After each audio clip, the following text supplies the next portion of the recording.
Welcome to the social-engineer.org podcast number 95. Ooh, that's getting up there. It is.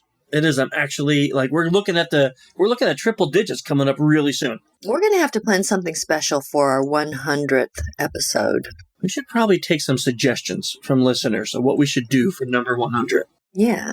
Maybe Dave will show up for number 100. Perhaps. You know, today his excuse is valid. He was on a plane. He was coming back from overseas. He had cancellations due to weather. So he literally just texted me while he was boarding and saying he's very sorry. So we have to give him a little bit of a break for this month at least. And the weather has been quite bad everywhere, so.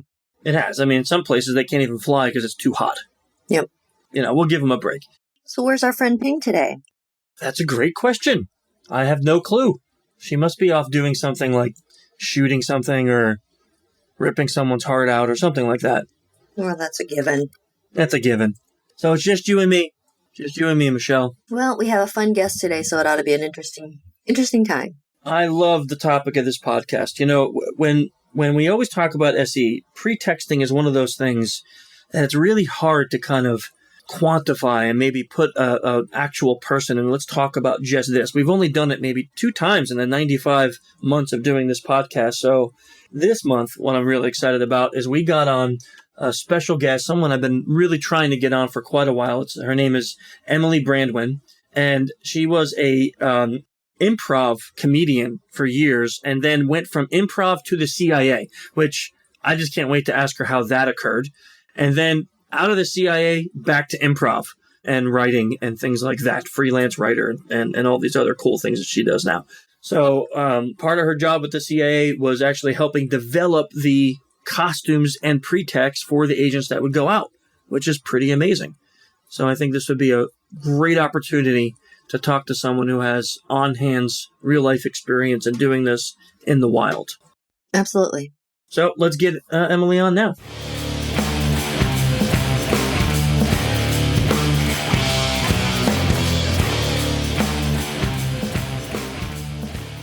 How are you doing, Emily? Good. How are you all? Excellent. We are doing great today.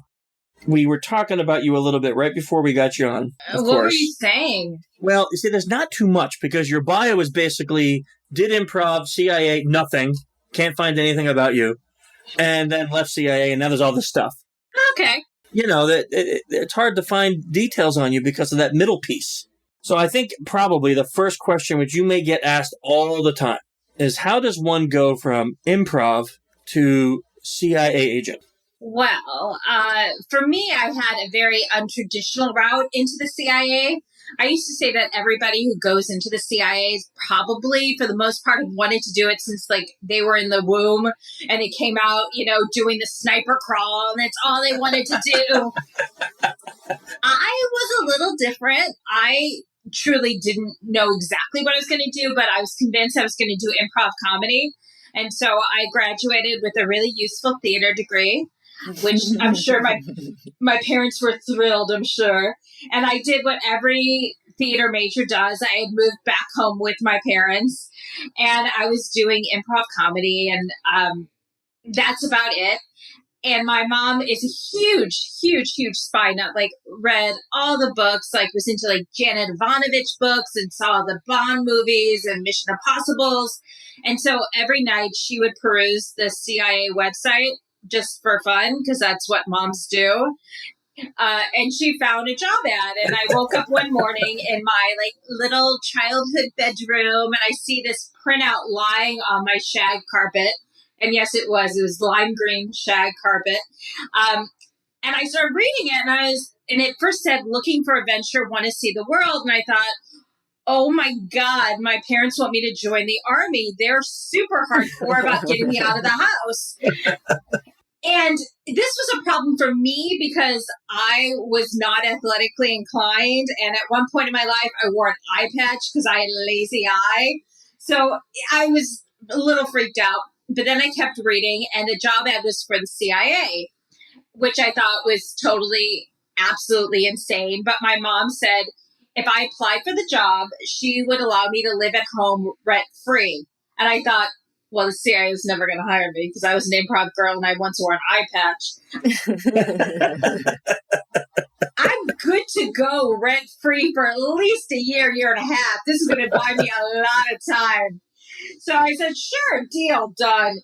And I started the process, and I truly answered it sort of on a lark, but then I thought, because when you're, young and out of college, you're kind of naive.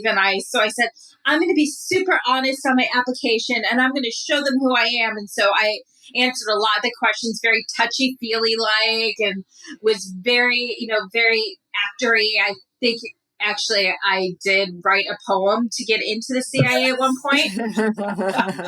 They ask you all these questions about yourself, and it's a lot of short answer questions, and then a lot of questions about, tell us about yourself.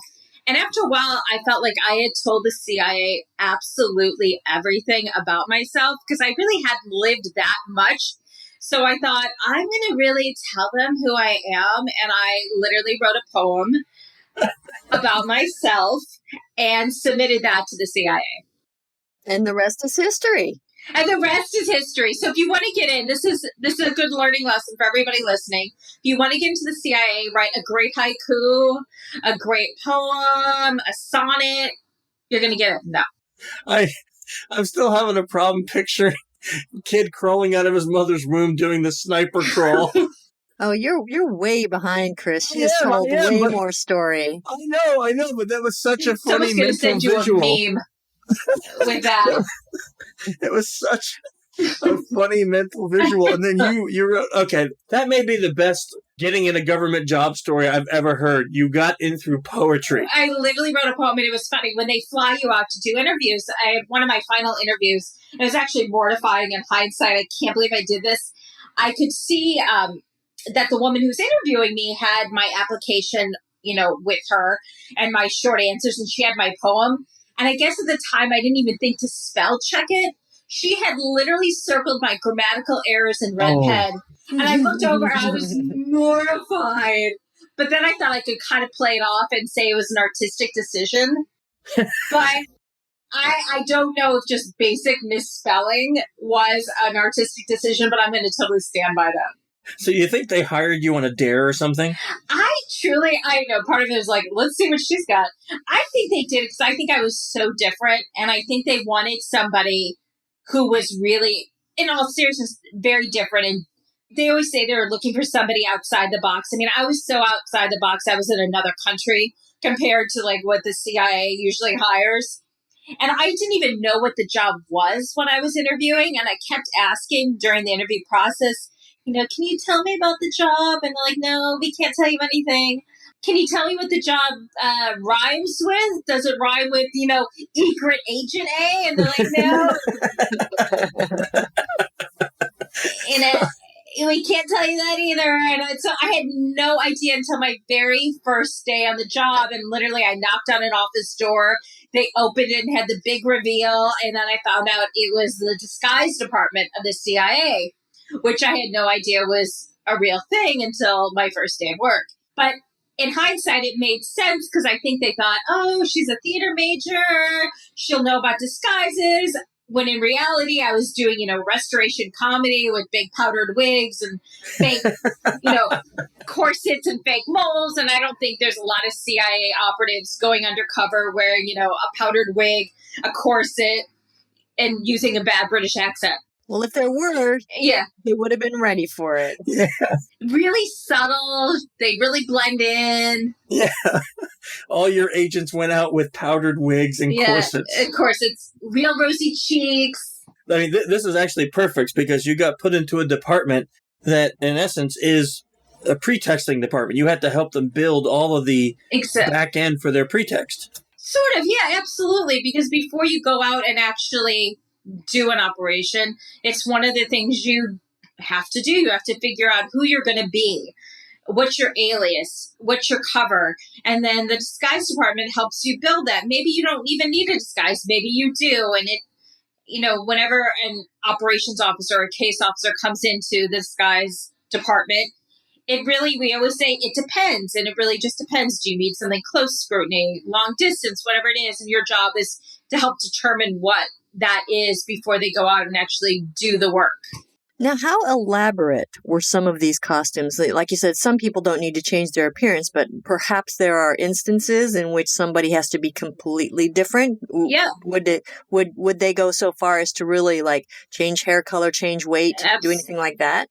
Absolutely. I mean, it's easier to give the appearance of more weight than less weight, but yeah, absolutely. And it's funny. I hate using the phrase "it depends" because they use it all the time in the agency, and it's kind of like when your parents would say, "Because I said so," and you're like, "That's not a real answer."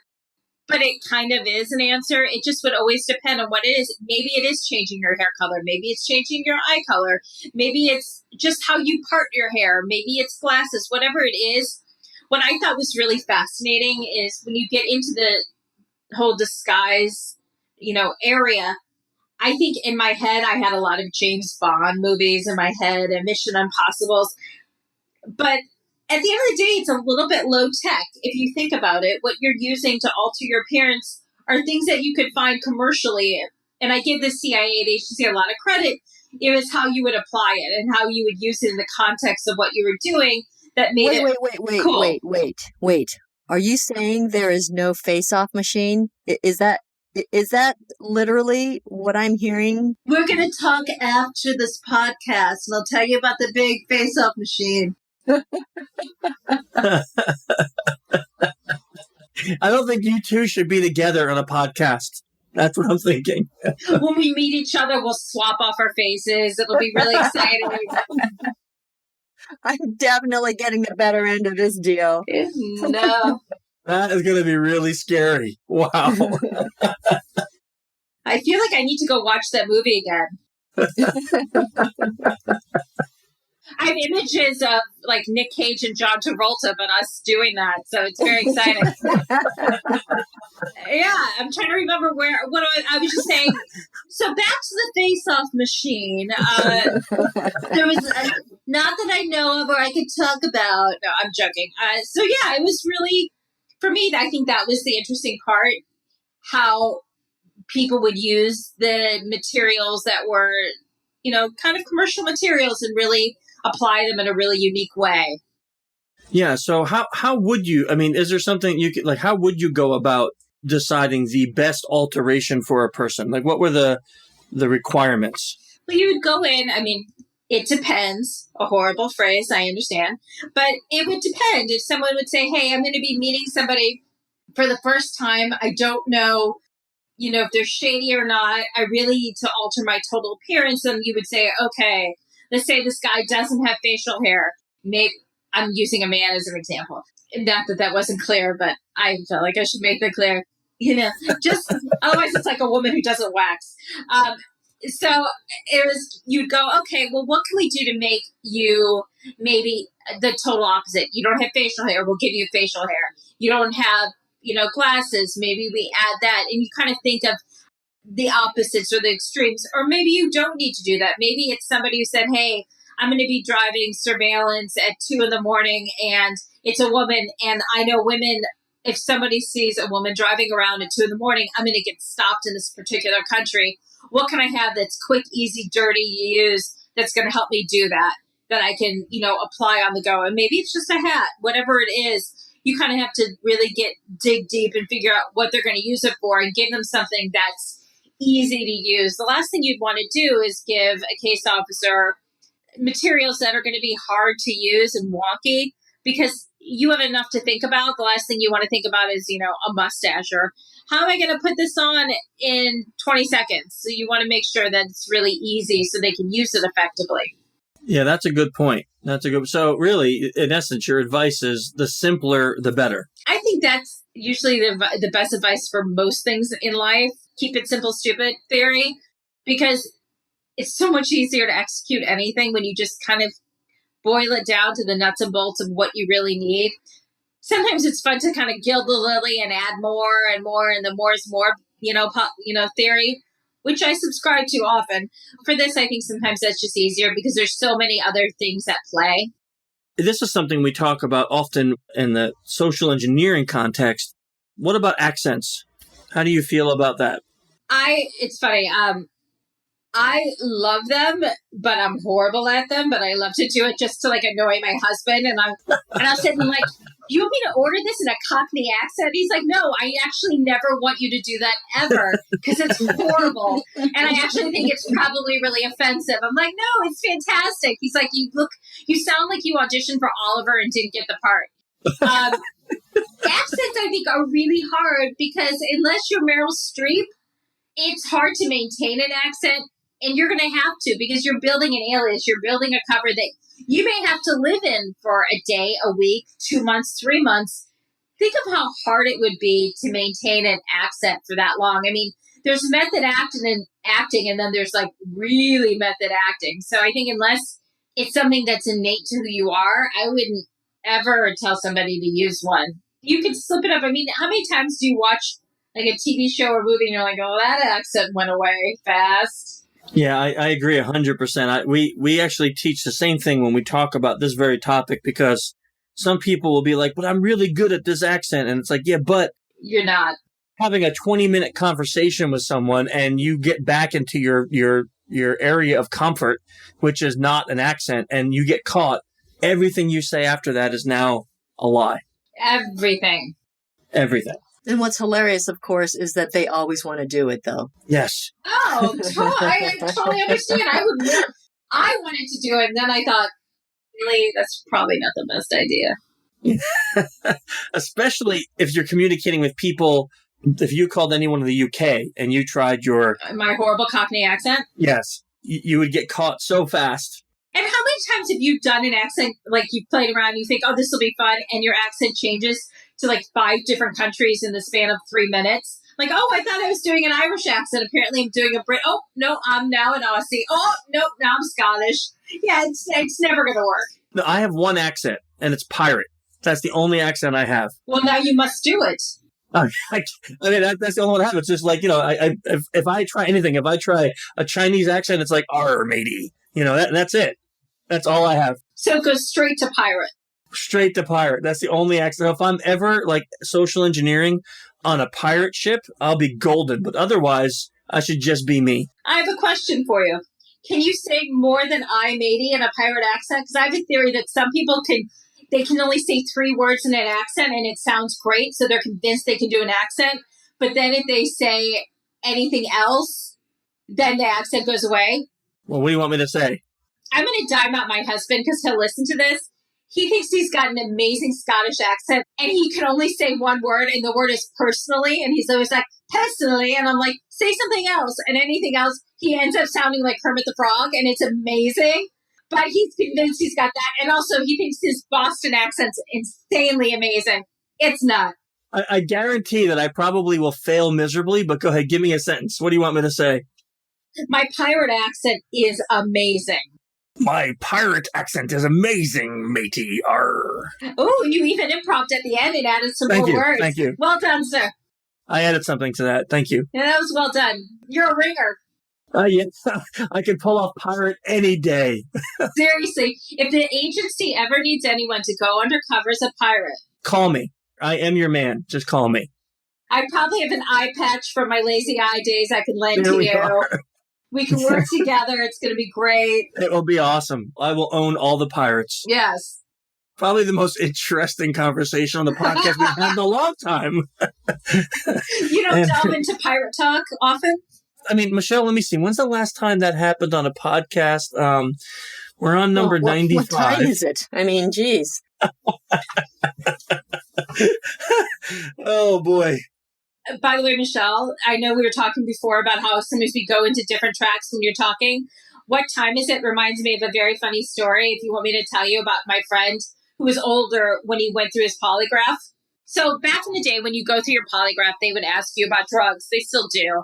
And he was truly a child of, the 60s and 70s. And he went into his polygraph and, they hooked him up. And then they said, when was the last time, you smoked pot? And he just looked at his watch and goes, I'm sorry, what time is it? Oh, that's great. Did he get in, by the way? They told him, to his credit, he's super talented and amazingly smart. And they said, come back in a year. And by the way, in that year, don't do anything. And he's like, oh, okay. No one had told him. He didn't know. And he was just like, I don't know. What time is it? So anytime I hear somebody say that, I always think of my friend who did that. Because I'm like, that's so ballsy. But it's so ballsy because he didn't even know it was ballsy. He was just like, no, what time is it? Super honest. You have like conversational ADD, right? Oh, totally. It's great. I don't even know what we were talking about. Pirates, pretexting the CIA, the face-off machine. You and Michelle swapping jinx. faces. You know, typical. Wait, you guys jinxed again. We totally jinxed. And now you have to go like run over someone on a railroad track or something? Well, that was some hardcore jinxing game that she was talking about, Michelle. Yeah, that was. That was like varsity level jinxing. Well, Michelle grew up with a harder time, back in the Great Depression. I did. She's going to kill me. As soon as she sees me, she's going to... It's a good thing you guys don't live in the exact same state because you're going to knock at your door. Be like, really? I'm going to see her in a couple of weeks. She's probably just going to punch me in the throat as soon as she sees me. I will punch you in the throat regardless. But no, that's true. That's true. Now you have a reason. That's why I do all that, because, I figure I'm going to get punched in the throat anyway. I might as well earn it. You got to earn it. Exactly. Yeah, might as well earn it. I'm not self-conscious about my age. I will fully own up to it. But she wasn't living in the Great Depression. Okay, so. But I was a child of the 60s, so that happened. That did happen. But anyway, the story we were going with then is that you started in costumes, but then you went into the field, right? I did. Again, I had another untraditional route into operations. I was doing disguises, and you basically create disguises for the case officers, the operations officers. And I had a gentleman who came in a few times, and he became sort of an informal mentor to me, and it was just a super cool guy. And he said, let's have coffee. And so we went and had coffee. Now there's a Starbucks at the CIA, proving there's a Starbucks everywhere. And we had coffee, and he said, I've seen you work. And I said, oh, okay. And he said, you seem a little bored. And to be honest, I was, but practically speaking, the government pays for your move. And so I knew I had to stay in this job for a year so I wouldn't have to pay back my move. And that's all I was thinking, because I really was kind of bored. And he said, there's another job that you would be great at. And I literally, I was like, what is it? And he said, you'd be a great case officer. And I truly had no idea exactly what that meant. And he just talked me through what the actual job was and explained to me that it was about people skills, and it's about connecting with people and listening and reacting and really trying to understand what makes people tick. And it's so many parallels and similarities to acting that it just made sense. And he said, and also it's improv. It's, you don't have a script. Everything is sort of on the fly, and you have to think on your feet constantly. And truly that's improv. The first rule of improv is yes and. Like, you always say yes and then you do the next thing. And it always keeps the action going. And that's the same thing in the CIA. You're given a situation, you have to accept it because that's how it is. And then you react to it and you figure out how you're going to, do your next step and how you're going to execute whatever you have to execute. So you did this for how long? I'm trying to think. I was at the agency for a little over 6 years, and I was an operations officer for probably 4 of it. So was there a reason that you left, or was it just time to move on, or did you not like the work? Because it sounds like you were a really good fit. It was sort of a combination. I, as we chat about, hadn't dreamed of being in the CIA and thought I was going to do something more artsy and acting or improv or something more performy. And I knew it was a struggle for me to really like this job. And if you're going to be in the CIA, it demands that you want to be there. Sure. And for me to not love this job, and it was a struggle for me to love it. I wanted to love it. I wanted to be excited about it. And I wasn't. And it was very much sort of a square peg, round hole situation. And I truly, truly desperately wanted just to love it. And I love the people I worked with for the most part. I respected them. I'd never been surrounded with such creativity, with just such capable, patriotic, and I mean that, and truly just a really true, beautiful sense of the word, people who really were committed to making our country better. And it was very humbling and incredible. And I wanted to want that. And the farther I got into the agency and the more and more I worked, the harder it was for me to want to be there. And I just knew if I didn't get out when I got out, I was never going to get out. What was even more, I think for me, scary was to be there for 20 years or 30 years and not really pursuing something that I loved. I can't imagine how hard it would have been to make that choice because, many people maybe would have stayed in the job because of all the things you said, seeing all those other people and like social proof and maybe obligation and other things.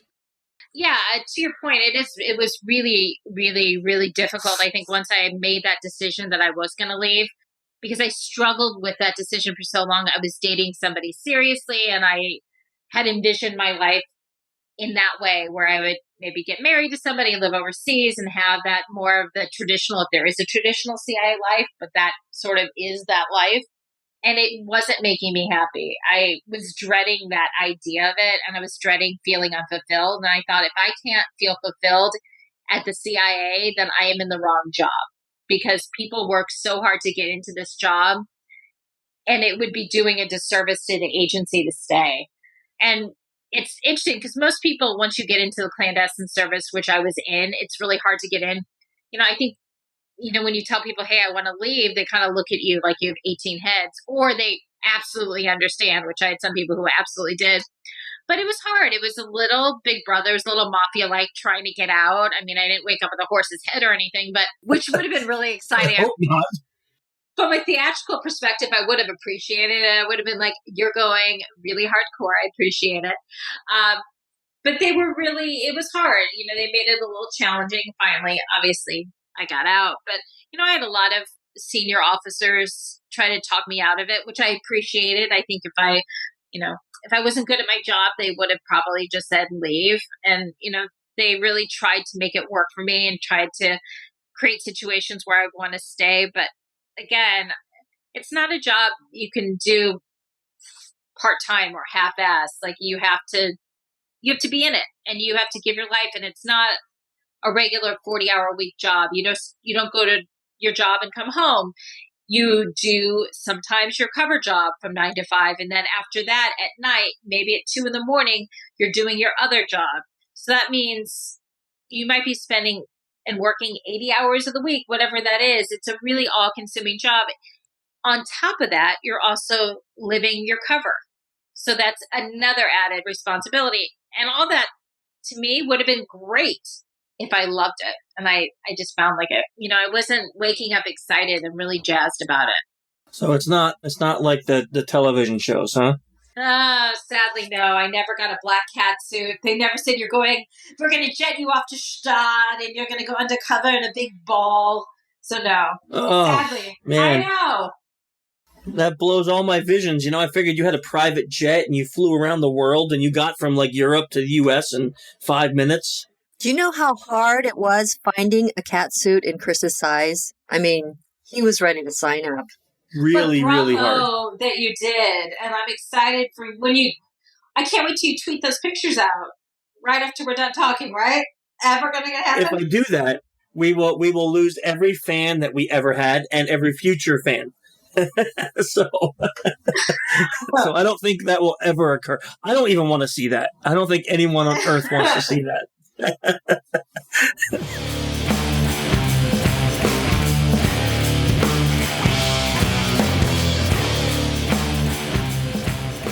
Let's take a quick break from the show to talk about what's going on this month. Ooh, this is the month that everything goes crazy. It's already been crazy, right? I know. And now we're flying the whole team out to Vegas. So we've said this, the Black Hat class sold out completely. Really excited about that. That's actually going to happen next week. So you're listening to this podcast. It's going to happen next week. Black Hat class. And if you're coming out to Vegas, make sure you stop in and say hi to Michelle and I because we'll be there teaching 22nd, 3rd, 4th, 5th. I think those are the dates. And then no rest Well, I mean, you can consider maybe 4 hours of rest. And then we go over to Caesars. DEF CON got moved to Caesars this year, if you can believe that. And we will be out there in full force with a giant SE Village this year. Giant. With some amazing new things. Thursday, Mission SE Impossible. So you want to come and see that. There's information on the website, social-engineer.org, but you got to sign up live there with that. Pay attention because things have changed. Friday is the SECTF for kids. Usually that's Saturday, but SECTF for kids, and then the SECTF, and then the human track speeches. And then Saturday is the SECTF for teens, brand new event. The SECTF event, and then speeches, and then Sunday podcast, and we will have more announcements there and on Twitter about who's going to be our guest there on DEF CON. So you definitely need to come out and check out SE Village, July 27th, 8th, 9th, 30th out there. And we will be in the Emperor's Ballroom. Thank you for that. I always forget to announce that, and Ping's not here to yell at me. Emperor's Ballroom on the Emperor's level. Yep, and I know you have a list of people that you want to thank. We have to, because without these, I mean, literally this year, people came out of the woodwork, and the sponsors are making it especially special this year. So we want to thank Fishline and Pindrop, because those two companies have come back again and again and again and continually sponsor the whole SE Village. So not just an event, but the whole SE Village, Fishline and Pindrop. White Canvas is back for another year sponsoring the Kids and Teens event. And then we got a list of new sponsors. Thoughts for Security, Ravini, and Red Sky Solutions all are sponsoring the SE Village and the SE Kids and Teens events this year. We have some awesome things planned and some really great prizes thanks to our sponsors. So we really look forward to seeing how this works out this year. Boy, that's a lot. I shouldn't say is that it, but that's it, isn't it? I believe that's enough. That's enough. Okay, so pay attention to the website because a lot of people have been emailing about the schedule for 2018, and it will be up there in the next couple weeks. Before Black Hat, we're going to be announcing that, so it will be up there, and you can check out the 2018 training schedule, and that's on the social-engineer.com site. I guess that's it. Let's get back to the show.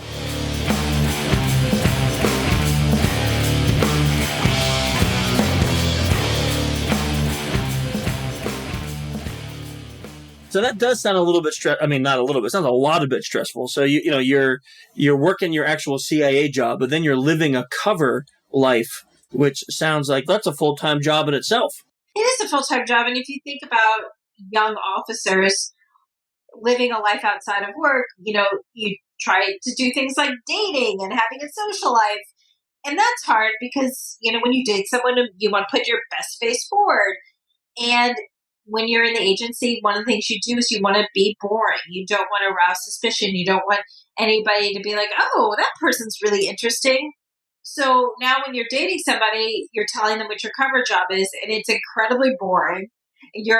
There's nothing interesting about you, and it's, that's an added pressure. Not the reason why I left, but it's something that I really respect because, young officers who want to have a life outside of work, it gives it that extra challenge. If dating wasn't hard enough, you've now got this part. No, it does. It's when we talk about it from our angle, like social engineering, you're maybe in pretext for an hour, a couple hours a day. You would be in pretext for what? Like it could be months or even longer, right? Yeah, absolutely. It just depends, but yes, absolutely. I mean, you take pretexting to a whole nother extreme because you're having to be that person for, full time for months or longer. How do you prepare yourself for that? For me, I like that part because I was a theater girl. I grew up doing theater and I loved improv and acting. So that part I always found, I shouldn't say fun because it's the CIA and you're going to be like, I had fun at the agency, but I enjoy that because that to me is a challenge and that tested my creativity. And that's the part that really, for me, kind of fuels me. That's where I get excited, and that's the space I like to live in. So I liked that part of it because it was fun. You get to create an alias, you get to create a cover. So I would always, create really fun covers. All my aliases were always wealthy, so I could fly business class because you had to leave your cover. And I was like, she's fabulously wealthy. She would never fly coach. I have to live my cover. Wait, okay, that actually is the most epic part of this whole story. So you planned your cover so it benefited you as an actual. Yes. That's great. I would so do that myself. I like this girl. Yeah, absolutely. I would so do that. I remember the first time I literally heard like the Disney movie, It's a Whole New World. Like when I came out, it's like they give you heated hand towels and they give you warm nuts and heated hand towels. I'm never leaving this place. I never wanted to leave. I'm like, I want to fly everywhere. And then, you go back to flying coach and like, where are the warm nuts and the heated hand towels? Like, yeah, you don't get that with the peasants. You're like, damn. Did you ever make your pretext story like, she has her own private jet? I tried. Like, I would try to milk it and say, I think she needs a whole new wardrobe. And they're like, yeah, that's not going to happen. I'm like, but she really needs to live her cover. And I think after a while, they're like, we get it. We get it, Branwen. It's good. You're not getting new shoes. Like, damn. Put away the In Style magazine. Stop circling what you want. It's done. I'm like, okay. Our tax dollars hard at work. Yeah. But those new jeans, she wouldn't go anywhere. She'd have those jeans on. It didn't always work.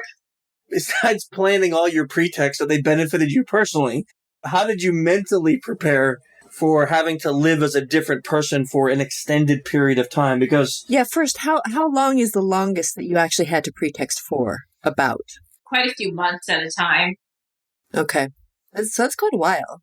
Yeah, no, I was trying to think the longest. It was months and months and months. But after a while, I think it becomes who you are and it becomes your reality. So you stop thinking about it. It's like, to me, it's like anything. If you prepare really hard and you've done your homework, then it becomes, whatever you do, it becomes sort of second nature. I always tell, like, when I give speeches, I rehearse and rehearse and rehearse. So then when I'm doing it, it's just easy. I don't think about it. And that to me is like anything. If you rehearse and you prepare, and I overly prepare and I have everything down, so that way I don't have to think about it and I can do whatever job I'm supposed to do and just do it the best of my ability. I was just going to say I'm a little type A, which I think the agency recruits, and I'm a little competitive, which is definitely something that is common in people in operations. So for me, being overly prepared and being really confident in whatever I'm going to do was very much who I was, and it's who I am now. So that kind of fed into it naturally. It seems like it would be much easier to prepare yourself for a very short period of time as opposed to saying, hey, I'm going to go be this whole different person now for 6 months. There's certain things you have to think about. It was funny. I was living under alias, and my alias birthday was when I was traveling and living in a different place. And I thought, well, I'm going to live my cover. So I made the people around me, I told them it was my birthday, and I had an alias birthday party. And I thought, well, everyone's like, oh, you just want gifts. I'm like, yes, but I also thought, this is who I am. And if anybody looked at my documents, if anybody looked at anything, that was my birthday. And it was interesting because I thought, I really did want to be convincing. And those were like the devil in the details that you have to think about. Like, that was that.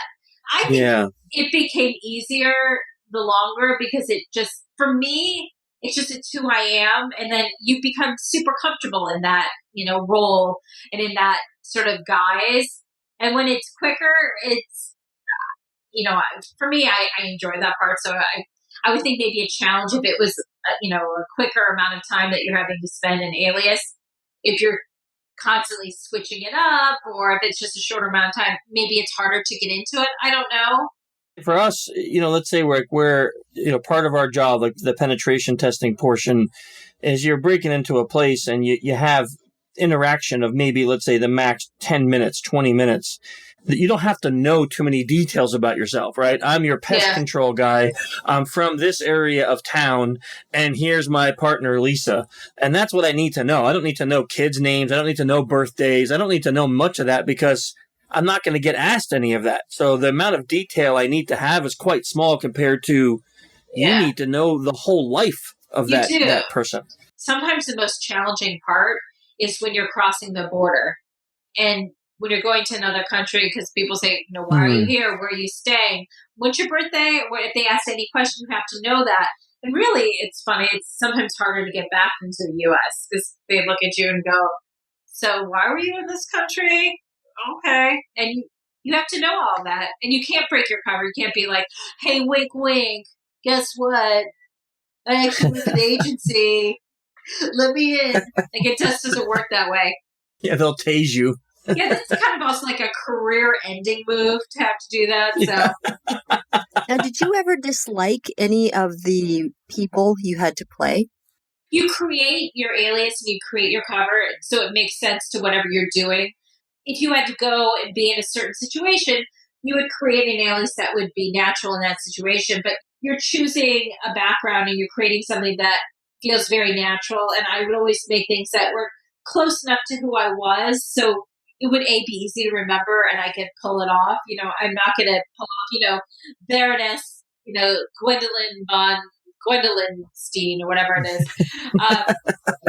That's the worst name for any Baroness ever. But it's something that would be... That is the worst name that ever. That is truly the worst ever. Yeah, all of my my misconceptions just come from watching too many movies where it's like you're handed a dossier and it's like, well, why do I have to be a milkmaid from Algeria? Just so I'm under this misconception that and here's your mustache. It's so milkmaid from Algeria with a mustache. Not only are you a milkmaid, but you've got some unfortunate facial hair. Exactly. That would be my luck. See, that would be my spy life. You just took all my pretext for you next year, Michelle. That's all. That was my pretext for you, okay? I had it all written up. You're a milkmaid from Algeria, and I even shaved some of my own hair and put it onto a fake mustache for you. I just threw up in my mouth a little bit. That's commitment. That's commitment, right? That is. That's impressive. A little creepy, but such commitment. I give of myself, Emily. To you, exactly. This is actually a great point because, people talk about sort of the glamour of creating pretexts and wanting to pick exotic names. We have people that are like, oh, I'm Alexandria from blah, blah, blah. But really, the point here is that to pull off a really good pretext and to be comfortable with it, it should be something that's pretty close to who and what you are. I think so. But I will say in the beginning, I got really excited because I wanted to be, Desdemona, Ophelia. It was very, very dramatic. Then I thought, can I have the last name of like Streep or Midler? Everyone's agency is like, too dramatic. I'm like, what? Emily Streep? They're like, no, you cannot be a Streep. You can't be a Cruz. You can't be a Midler. No Clooney. Nothing that William Shakespeare would have written. I'm like, damn. You want to be boring. We have some guys here that when they come up with pretext names, they're, Sven, or something like that. They come up with these names that like no one's ever heard of in the history of mankind. You want to be like, if you can name me 5 Svens that you've hung out with in the last year, you can be Sven. There we are. If you can't do that, no Sven for you. Actually, I like that. I'm going to use that next time I hear one of these ridiculous names with my crew. I'm going to be like, name the last time you hung out with someone with that name. And then you can do it. By the way, that's trademark. So every time you do that, I'll get a royalty. Okay. Not a problem. I will mail you 5 cents every time we use that. Every time. I mean, seriously, how many Spens do you know? None. I know actually none. You know what's going to be funny? Sometimes you're going to do that to some guy, and he's going to be like, well, actually, I come from a long line of Spens. My grandpa's Sven. And you're going to be like, oh, all right. I am the jerk. And then I'm going to have to let him use it. And then he's going to be Sven. Well, then you're going to be like, okay, well, there goes that theory shot to hell. Yeah. Oh, man. Okay, you know what? You're so much fun that I'm like sitting here looking at... You are. I'm looking at the clock. I'm like, what? We've been chatting for 45 minutes. Can you believe that? She can't. She's speechless. She's like... No, do you know what I was actually thinking was that I talk all the time, and my husband's like, do you ever run out of words? I'm like, no, not really. I've got tons of them. Honestly, what I was going to say is, I'm a delight. Of course, it's gone quick. But then I thought that was really horrible. So then I was thinking, oh my gosh, this is what it must be like to be married to me, because I will go nonstop. My husband will always say, have you breathed yet? Are you going to take some oxygen? And I'm like, oh, okay, yeah, okay, well. But you just did something that I do all the time. So you actually thought about something. Then you said to yourself, I'm not going to say it because it's inappropriate. But then you were so proud of yourself, you just announced that you were going to say this inappropriate thing, and you didn't say it. I do that all the time. And my wife goes, so why don't you just say it? Because you just told everyone the inappropriate thing you weren't going to say anyway. Well, and sometimes what I'll do is I'll say something that I think is hilarious, and it doesn't get a reaction, and I just assume people didn't hear me, so then I'll say it again. I'm like, well, clearly it's hilarious. They just didn't hear me, and I'll say it again. It's the same reaction. And I'm like, oh, no, it just really wasn't funny. Oh, okay. I'll just move on. I guess I don't really have to say it a third time, right? Oh, man. This is definitely one of the more fun ones that we've had. Thank you for that. Yay! I'm competitive. Yeah, well, you win. You win the Fun Podcast Award. Totally. One of the things, we do a couple things before we let you go, okay? Yes. First is they're going to be looking you up now, so they want to know who you are. How do people follow you? Where do you want them to find out about what you're doing and where they can see you? My name is Sven. And joking. In the comedy world, we call that a callback. Thank you. You're welcome. For all the comedy nerds out there, I did that for you. My name, you can follow me on Twitter. I'm fairly active, and you can see where I stand politically on Twitter as well. I'm not very shy. Wait, you're not shy? Are you sure? I know, I'm very demure. I'm like an introvert and everything. Yeah, I was getting that sense the whole interview. It was really hard to get you to talk. If only she would just say something. Yes, anything. Anything, any words, just something. I'm at CIA Spy Girl. Keeps it easy. My husband's in marketing, so that name, he created that. I give him all the credit. Easy to find. My website is The CIA Spy Girl. Another easy one. But really, Twitter's the best way. And usually I'm pretty good. If people have questions, you can submit them through email, and I'll try to get back to you or tweet them. And I love that. I think it's really fun. And I totally just tweeted you out right now. Yay! I'm excited. I'm afraid to go click on my computer too much to see the tweet, because I'm sure I will screw up the podcast, and then all of a sudden I'll be in the middle of the statement, and they're going to be like, "Oh, I guess Emily was done talking." But that's usually the best way I do. And if I do a lot of public speaking, if you want to get in touch with me that way, that's a great way to do it as well. So, yes, CIA Spy Girl on Twitter. And is your public speaking schedule on your website? It is not on my website. I have to actually update my website. So now thank you for shaming me publicly on that. It's what we do. It's what we do. It's what we're good at. I appreciate it. Who needs a mom when you've got this? If you want to go see Emily speak, you can't, because she refuses to update her website. Because I'm just lazy. No, I do a lot of conferences, or I've done, folks will ask me to come out and talk about my experience at the agency, or sort of my untraditional route in. And so I do a lot of keynotes that way, which I love doing, and Q&As. So that's the best way to contact me that way. And I also have links up for different projects I've done. I just did a project with Quanticode on ABC that was really fun. I did a 4-part digital series that you can find online, and I did a project years ago with the Americans. So it's kind of fun to be able to tie my real world experience into sort of the Hollywood CIA intelligence community, combining sort of the reality and then the reality, the REAL and the REL of it all. I think people are going to love this podcast. But one last question. Yes. We prepared. We have very, very avid readers as our listeners. They love to read. Yes. So we always ask every guest if they have one or two or whatever. If you like books, you may have multiple book recommendations. But funny you should say multiple book suggestions. I do. And I will not just choose one. It's like choosing your favorite child. I cannot do that. I have many books that I love, and I'm realizing as I'm thinking about them, none of them are really espionage related, but they're all like great books. One is from one of my favorite authors, Victoria Namcom. It's called The Things We Tell Ourselves. It's just a super fun, kind of a thriller, fiction, great summer read.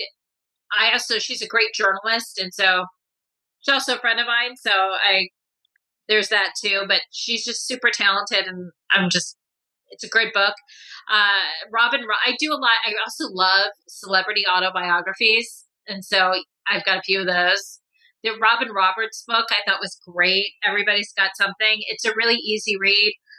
I liked it. She's had, obviously a rough road. The way that she kind of handled everything in her world and her journey, which whenever people say journey, I always think it sounds a little cliche, but for her, it seemed beautiful. She just handled it with such grace. I love that book. Patti LuPone's memoir. For any of my Show 2 fans, I love musical theater more than anything, and she's amazing. What was the name of that one? It's just Patti LuPone, and then I think it's called Memoir, because she's such a diva. She doesn't even need to have a big title. She's like, it's my book. Go read my book. I'm Patti LuPone. She's like my favorite human being on the planet. She's the one person, if I saw her on the street, I would be rendered speechless. You said I talk a lot. I would have no words. Nothing would literally come out. I'd just have like gasps of oxygen, and then I would probably pass out. I'm in the middle of The Daily Show, the oral history, just going from the beginning to the end of The Daily Show and seeing that, which it's like fascinating. I also am a huge fan of that book. I'm a huge fan of everybody who's on it. So if you're into that book, into The Daily Show, it's fascinating and it's really fun to read. Oh, and I love Sarah Silverman's autobiography. That's an oldie, but I think it's super fun. It's called Bedwetter. It's fantastic. Oh, Amy Schumer's autobiography was really good. I'm just about to start Born a Crime from Daily Show. Trevor Noah, yes. Yes. Trevor Noah. And what's the name of the book? His book is Born a Crime. I just got it. Yeah, I saw that one. I haven't read it, but I saw that. I saw that one. He's such a smart comedian, and I think he's got such a powerful voice. I'm excited to read it. I truly have like a stack of books. I always like, oh, let's order another book on Amazon. My husband's like, are you going to get through the ones on your nightstand? I'm like, eventually. What are your favorite books? What are you reading? Well, my books are more they're more utility books, things that I read because I'm reading them because of work, right? So what's on my desk right now in front of me is Joe Navarro's 3 Minutes to Doomsday. So comedy. Yeah, comedy. Very, very light reading. Super fun. He's an ex-FBI agent and a nonverbal expert. And then Amy Cuddy's Presence is always on my desk. I just love that book. And anything by Dr. Ekman. Actually, I have all of his books. They're all sitting here also right now. Michelle, what are you reading?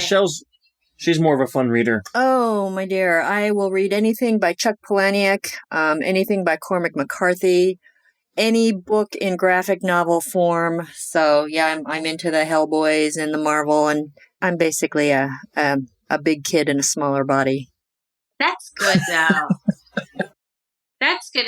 I like all that, because then you end up having this wide array of like books and things that you read, and I just think it keeps everything interesting and fresh and fun.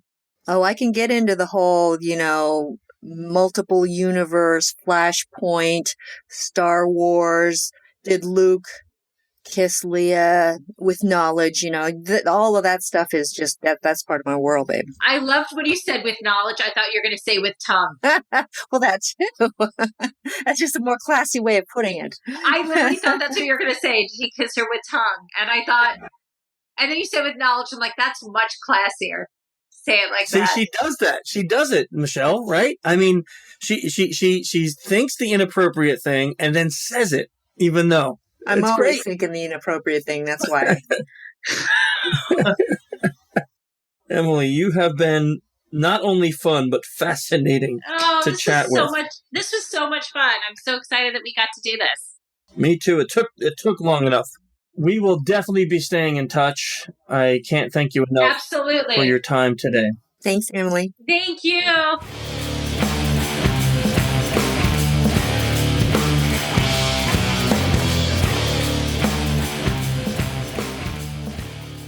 Another great podcast. She was so much fun.